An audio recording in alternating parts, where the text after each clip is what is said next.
ಮನೆಯಲ್ಲಿ ಈ ರೀತಿ 4ರಿಂದ 5 ಪೀಸು ಬ್ರೆಡ್ ಏನಾದರೂ ಉಳಿದಿದ್ರೆ ಈ ರೀತಿ ಸ್ವೀಟ್ನ ಒಮ್ಮೆ ಟ್ರೈ ಮಾಡೋದನ್ನು ಮರಿಲೇಬೇಡಿ. ಮಕ್ಕಳು ಅಂತೂ ಇಷ್ಟಪಟ್ಟು ತಿಂತಾರೆ. ಅದನ್ನು ಈ ರೀತಿ ಪೌಡ್ರನ್ನ ಮಾಡ್ಕೊಂಡ್ಬಿಟ್ಟು ಇದಕ್ಕೆ 1-2 ಸ್ಪೂನ್ ಆಗುವಷ್ಟು ಈ ಸಕ್ಕರೆ ಪುಡಿನ ಹಾಕ್ಕೊಂಡು 1-2ರಿಂದ 3 ಸ್ಪೂನು ಹಾಲನ್ನ ಹಾಕಿ ಈ ರೀತಿ ಸಾಫ್ಟ್ ಆದಂಥ ಹಿಟ್ಟನ್ನು ರೆಡಿ ಮಾಡ್ಕೊಳ್ಳಿ. ಜಾಸ್ತಿ ಹಾಲನ್ನು ಹಾಕೋದಕ್ಕೆ ಹೋಗಬೇಡಿ, ಇಲ್ಲಾಂದರೆ ಫುಲ್ ಸ್ಮೂತ್ ಆಗಿಬಿಡುತ್ತೆ. 3ರಿಂದ 4 ಸ್ಪೂನು ಹಾಕ್ಕೊಂಡ್ರೆ ಸಾಕು.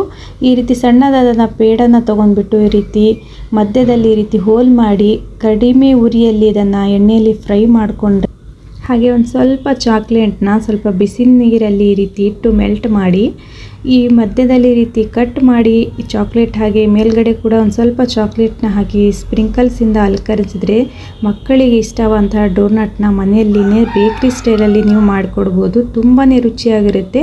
ಹಾಗೆ ಇದೇ ರೀತಿಯ ಕನ್ನಡ ರೆಸಿಪಿಗಳಿಗಾಗಿ ನಮ್ಮ ಪೇಜ್ನ ಫಾಲೋ ಮಾಡೋದನ್ನು ಮರಿಬೇಡಿ. ಹಾಗೆ ಲೈಕ್ ಶೇರ್ ಮಾಡೋದನ್ನು ಕೂಡ ಮರಿಬೇಡಿ. ವಿಡಿಯೋ ನೋಡಿದ್ದಕ್ಕಾಗಿ ಧನ್ಯವಾದಗಳು ಫ್ರೆಂಡ್ಸ್. Thanks for watching.